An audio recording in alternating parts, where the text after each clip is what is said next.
ఇదిగోండి మాకు కలిసిన స్వాములు 1 2 3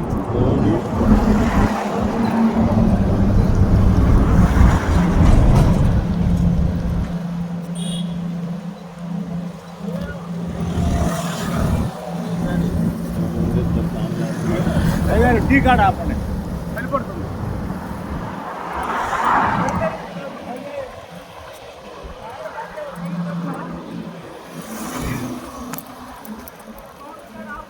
అలాగే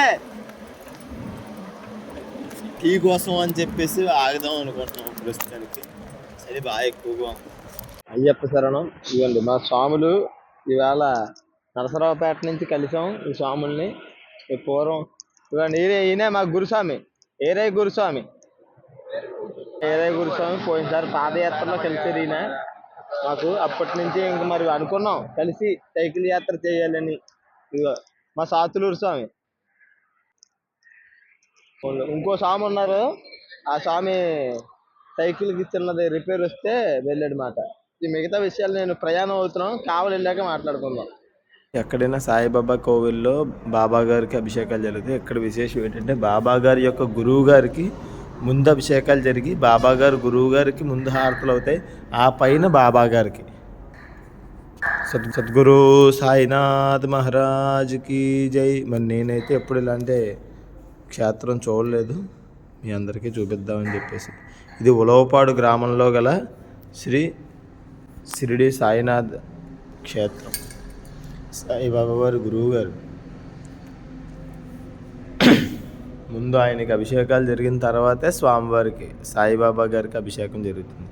ఫస్ట్ ఆయనకి పూజ, తర్వాత ఈయనకి పూజ.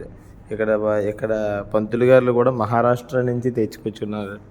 పంతులు గారు కూడా ఎక్కడ వాళ్ళు కాదు, మహారాష్ట్ర పంతులు గారు.